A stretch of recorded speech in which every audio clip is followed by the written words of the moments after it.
Hi friends, hello. माझ्या YouTube चॅनलवर पुन्हा एकदा तुमचे खूप खूप मनापासून स्वागत आहे. तर आज मी खुसखुशीत आणि मस्त सॉफ्ट अशा शंकरपाळ्या बनवणार आहे. तर व्हिडिओ तुम्ही पूर्ण पहा. आवडल्यास लाईक करा, शेअर करा. चॅनलवर नवीन असाल तर चॅनलला सबस्क्राईब करायला विसरू नका. तर चला, आज मी तुम्हालाही दाखवते अशा खुसखुशीत शंकरपाळ्या होण्याचं कारण काय आहे. 2 टिप्स वापरून फक्त आपण अशा खुसखुशीत शंकरपाळ्या बनवायच्या आहेत. तर अगदी सॉफ्ट होतात आणि टेस्टलाही खूप छान लागतात. तर चला, व्हिडिओ कंटिन्यू करा, स्किप न करता पूर्ण पहा. तर इथे मी 2 वाटी मैदा घेतलेला आहे आणि 2 वाटी मैदा घेतला तर त्याच्या अर्धा मी एकच वाटी मी ते पिठी साखर घालणार आहे. तर साखरेचं प्रमाण आपण आपल्या आवडीनुसार करायचं आहे. जर जास्त गोड आपल्याला आवडत असेल तर आणखी आपण थोडी जास्तही टाकू शकतो. तर हे प्रमाण एवढं ठीक आहे, म्हणजे मीडियम बनतात याने. त्यामुळे मी ते 1 वाटी मैदा घेतलेला आहे आणि थोडंसं मीठ टाकलेलं आहे. तर मिठानेही छान टेस्ट येते, थोडेसे असं नमकीन बनतात, त्यामुळे मीठही घालायचं आहे थोडंसं. आणि त्यानंतर इथे गरम केलेलं तूप त्यावरती टाकायचं आहे. तुपाला व्यवस्थित गरम करून घ्यायचं आहे आणि त्यानंतर पिठामध्ये तूप टाकायचं आहे गरम करून. हे तूप असं गरम करून टाकल्याने चांगल्या खुसखुशीत बनतात शंकरपाळ्या. अगदी अशा कडक बनत नाहीत आणि खायलाही खूप छान सॉफ्ट होतात आणि टेस्टी बनतात.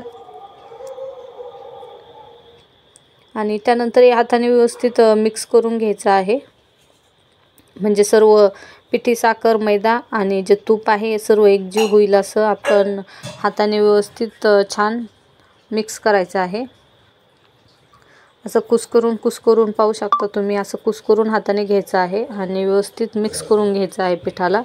बराच वेळ असं चांगलं छान व्यवस्थित करायचं आहे.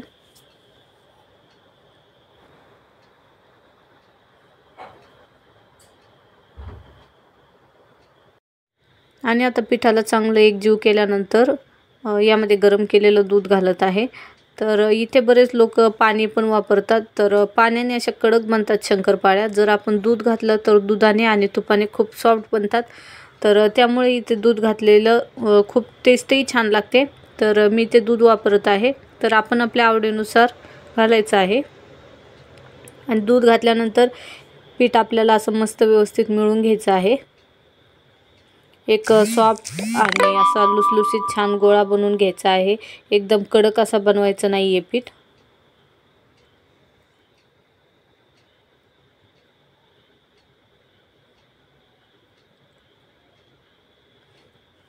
तर हे पाहू शकता, मी इथे पिठाला व्यवस्थित मळून घेतलेलं आहे हाताने आणि इथे मस्त आता गोळा तयार झालेला आहे. एकदम सॉफ्ट झालेला आहे, पाहू शकता. खूप छान झालेला आहे. तर अशाच पद्धतीने पीठ मळून घ्यायचं आहे, जास्त कडक मळायचं नाही आहे, नाहीतर शंकरपाळ्याही तशाच कडक होतात. तर असं सॉफ्ट बनवल्याने शंकरपाळ्या सॉफ्ट बनतात. त्यामुळे छोटे छोटे 2-3 पॉईंट्स आहेत, हे आपण फॉलो केले तर आपल्या शंकरपाळ्या खूप सॉफ्ट आणि व्यवस्थित बनतात. तर हे अशा पद्धतीने गोळा बनवून घेतलेला आहे मी. आणि आता याला झाकण ठेवून 10 मिनिटे मी ठेवत आहे. 10 ते 15 मिनिटे ठेवून द्यायचं आहे आपल्याला रेस्ट होण्यासाठी. आणि आता एक छोटा पिठाचा गोळा घेऊन त्याच्या आपल्याला एक पोळी बनवून घ्यायची आहे, म्हणजे अशी चपाती बनवून घ्यायची आहे. पण एकदम पातळ बनवायची नाही आहे, थोडीशी जाडसरच ठेवायची आहे. शंकरपाळ्या ह्या थोड्याशा जाडसरच असतात, तेव्हा त्या खूप सॉफ्ट होतात आणि मस्त बनतात. नाहीतर पातळ जर केली आपण पोळी तर अशा कडक कडक लागतात शंकरपाळ्या. त्यामुळे थोडंसं पीठ टाकून असं लाटून घ्यायचं आणि थोडीशी जाडसर पोळी बनवायची आहे.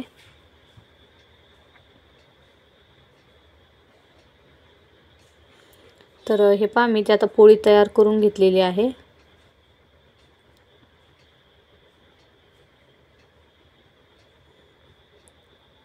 तर हे पहा, मी ते थोडीशी जाडच ठेवलेली आहे, एकदम अशी पातळ बनवलेली नाही आहे.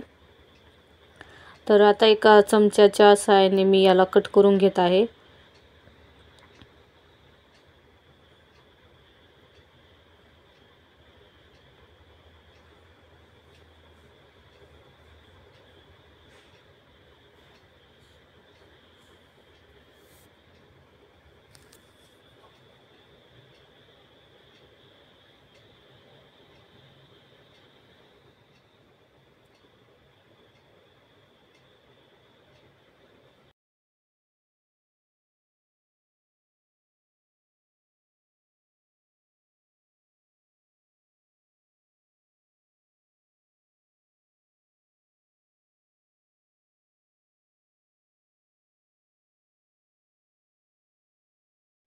तर हे पाहू शकता सर्व शंकरपाळ्या मी इथे बनवून घेतलेल्या आहेत आणि कशा सुटसुटीत मस्त मोकळ्या झालेल्या आहेत. खाली थोडंसं पीठ टाकायचं आणि त्यानंतर लाटायच्या आणि हे सर्व मी काढून घेत आहे आणि बाकीच्या राहिलेल्या पिठांच्याही अशाच शंकरपाळ्या मी सर्व बनवून घेणार आहे.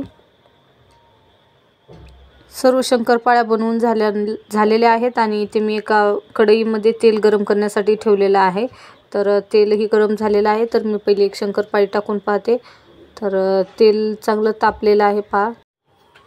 आणि आता बाकीच्या सर्व शंकरपाळ्या मी यामध्ये चांगल्या फ्राय करून घेत आहे. तर फ्राय करत असताना गॅसची फ्लेम जास्त हाय ठेवायची नाही. स्टार्टिंगला तेल चांगलं गरम करून घ्यायचं आहे आणि त्यानंतर गॅसची फ्लेम लो ठेवून आपल्याला लो फ्लेमवर चांगलं 5 ते 7 मिनिटे फ्राय करत राहायचं आहे शंकरपाळ्यांना. गॅसची फ्लेम हाय ठेवली तर जळतात, कलर जास्त डार्क येतो आणि लवकर भाजले जातात आणि आतमधनं कच्च्या राहतात. त्यामुळे लो फ्लेमवरच आपल्याला शंकरपाळ्यांना फ्राय करत राहायचं आहे चांगलं 5 ते 7 मिनिटे.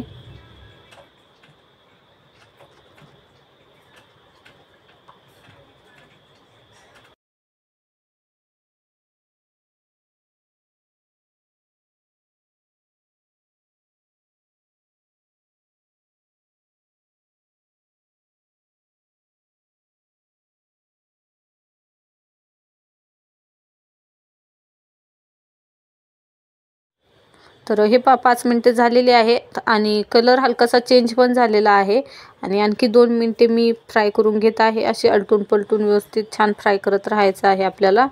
आणि आता हे 2 मिनिटं झालेली आहेत आणि आपल्या शंकरपाळ्याचा कलर अगदी व्यवस्थित इथे परफेक्ट आलेला आहे आणि एवढ्याच प्रमाणात आपल्याला भाजायचे आहेत. जास्त नाही फ्राय करायच्या, नाही तर आणखी डार्क कलर होतो. तर हे आता शंकरपाळ्या इथे तयार झालेल्या आहेत आणि मी व्यवस्थित फ्राय करून घेतलेल्या आहेत. आता मी एका प्लेटमध्ये काढून घेते.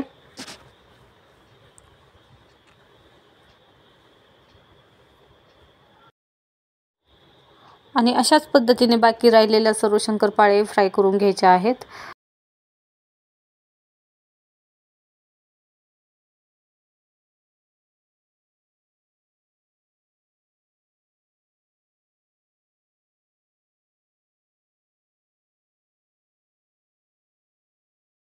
तर आजचा माझा व्हिडिओ कसा वाटला तुम्हाला नक्की मला कमेंटमध्ये कळवायला विसरू नका. आणि अशा छान सॉफ्ट शंकरपाळ्या नक्कीच तुम्हीही बनवा, नक्की घरी ट्राय करून पहा माझ्या पद्धतीने. आणि भेटूया पुन्हा जशा एका छान व्हिडिओसोबत. आणि चॅनलला तुम्ही अजूनही सबस्क्राईब केलं नसेल तर लवकरात लवकर खाली दिलेल्या रेड बेल आयकॉनवर क्लिक करा. So bye bye.